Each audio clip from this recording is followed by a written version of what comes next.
Los hechos y personajes que se hablarán a continuación pertenecen a Webtoon y a los autores de su novela. Por favor, apoyen el material original. Hola constelaciones, qué gusto verlas sintonizando este canal una vez más. El escenario de hoy tiene las condiciones bastante simples de superar. Dar like, comentar y suscribirse si no lo están. A cambio te recompensaré con una curiosidad al final del video. Ahora te daré un momento para suscribirte y no olvides darle a la campanita para no perderte futuros videos. ¿Ya lo hiciste? Entonces, comencemos. El contexto... ¡Que viene Barbilla Roja pedir contexto! Espera, ¿qué? Pasa en contexto. No, pero ¿cómo es que? ¡No hay contexto! Muy bien, suficiente con este... El contexto tiene precio. Sí. ¡Ya basta, meme de 2020! ¡Sal de aquí! Como decía, el contexto de la constelación es un lugar muy importante dentro del mundo electroomnisciente, aunque no tanto narrativamente hablando dentro de la novela, sino que es importante a nivel de construcción de mundo. Para que entendamos algo nuevo siempre debemos tener un contexto previo. Lo mismo pasa para darle sentido a una historia que relatamos. Por ejemplo, si te digo que estoy escribiendo una historia realista de amor entre dos estudiantes de instituto, si de repente en un capítulo aparece un elfo o una raza de fantasía, tengo que dar un contexto de cómo es posible esto en un mundo realista. Explicando, por ejemplo, que en realidad ese elfo es simplemente una persona haciendo cosplay. Ahora, si te digo que estoy haciendo una historia de fantasía sobre un grupo de aventureros y de repente aparece un elfo queriendo unirse al grupo, seguramente solo dirás, así que en este mundo existen los elfos, y nada más. Esto es debido a que tú mismo ya tienes un contexto básico de lo que implica un mundo de fantasía y un mundo realista.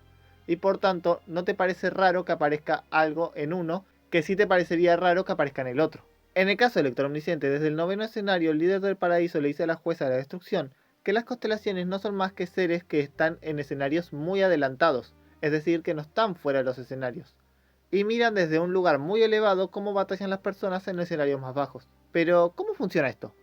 Es decir, si están en sus propios escenarios, ¿cómo es que tienen tiempo de ver lo que hacen seres inferiores, sobre todo teniendo en cuenta que no puedes escapar de los escenarios? En caso de salir de un escenario, sufrirías la pena de exilio.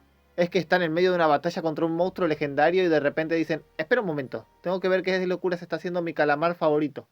Y entonces el monstruo se queda viendo la pantalla junto a ellos para ver qué están haciendo Donsha y el regresor en ese momento.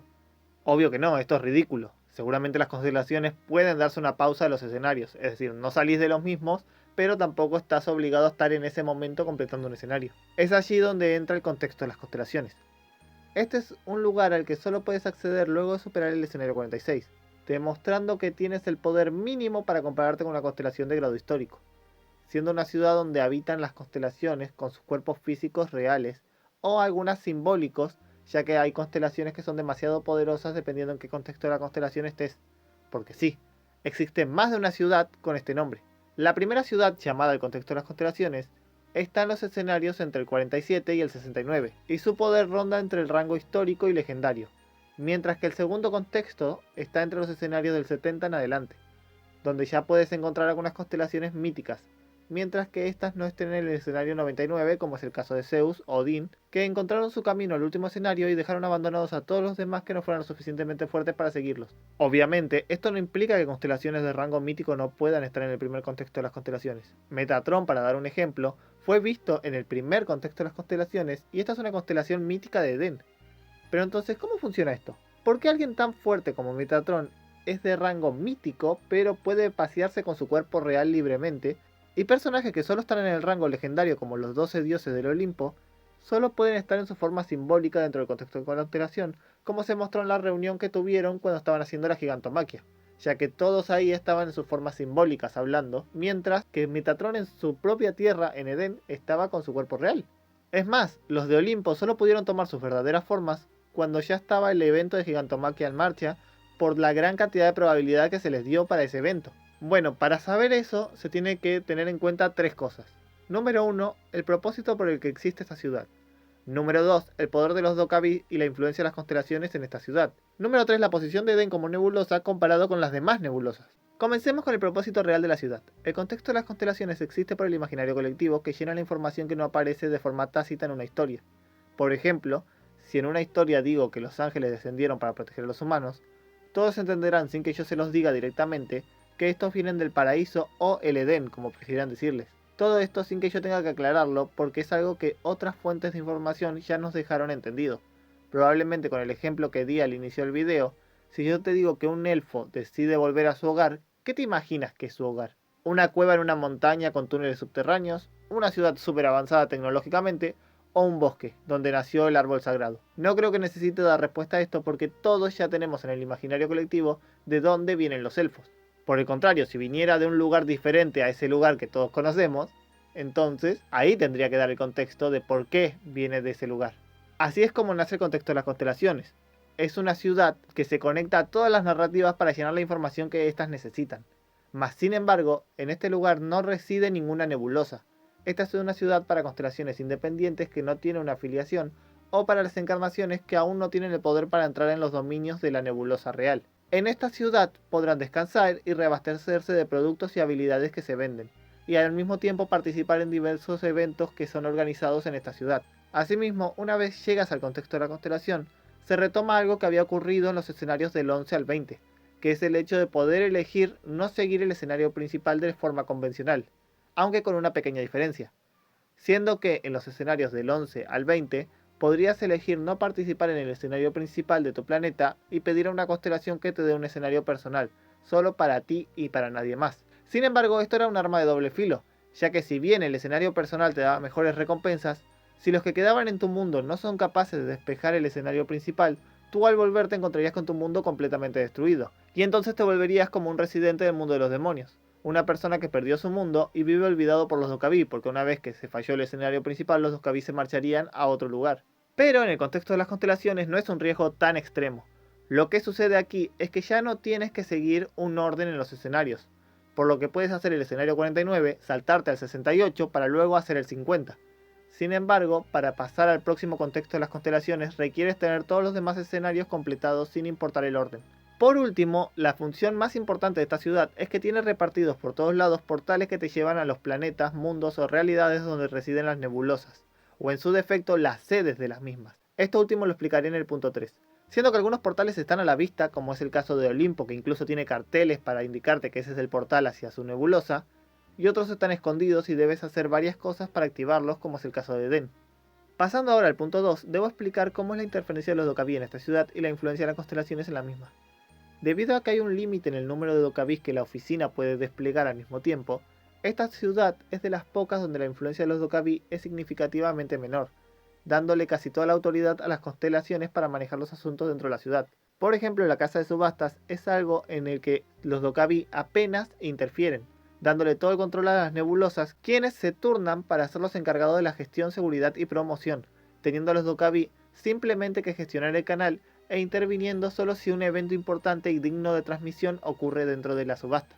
Como fue cuando apostaron Anna Croft y King Dongxia dentro de la subasta y terminaron casi en una pelea. También gracias a esto, las nebulosas son libres de crear escenarios propios con la autorización de los Dokkabi, que solo intervendrán si las constelaciones rompen alguna norma. Por ejemplo, la Gigantomaquia, organizada por Olimpo, es un escenario libre de la intervención de los Dokkabi, hasta que Poseidón, una constelación mítica, quiso participar rompiendo todas las reglas y estatutos y sobrepasándose en el límite de la probabilidad del escenario, siendo solo en ese momento que los Dokkabi realmente estuvieron participando en el evento. Lo que nos lleva finalmente al punto 3, la posición de Edén como nebulosa.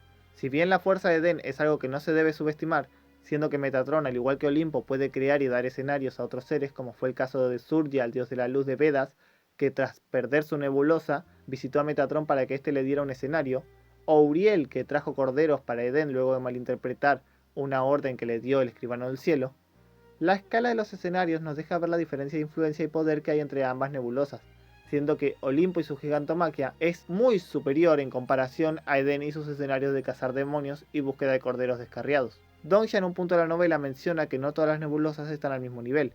Existen las grandes nebulosas como son Olimpo, Vedas, Papiro y Asgard, pero también existen nebulosas medianas como son Edén o la nebulosa del viaje al oeste, que si bien tiene una de las constelaciones más poderosas de todas como es Sun Wukong, el resto de sus constelaciones no están al nivel para competir con las demás nebulosas. Obviamente también existen nebulosas pequeñas, como son los 12 zodiacales, o la compañía King Dongxia, a las que se puede llegar sin necesidad de entrar al contexto de las constelaciones debido al bajo nivel del mundo donde habitan. Es por esta razón que Metatron dentro de Edén puede pasearse con su verdadera forma, debido a que, en primer lugar, no viajó a la ciudad del contexto de las constelaciones, sino que está en una realidad aparte y debe llegar con un portal, y que al ser una nebulosa mediana, su localización real es la que les llega desde el primer contexto de las constelaciones, teniendo la probabilidad suficiente para soportar la forma real de Metatron. Mientras que las constelaciones que vienen de nebulosas mayores solo tienen un portal con acceso a una sede de su nebulosa, es decir, no es el lugar real, sino una zona a la que pueden acceder constelaciones y encarnaciones de menor rango.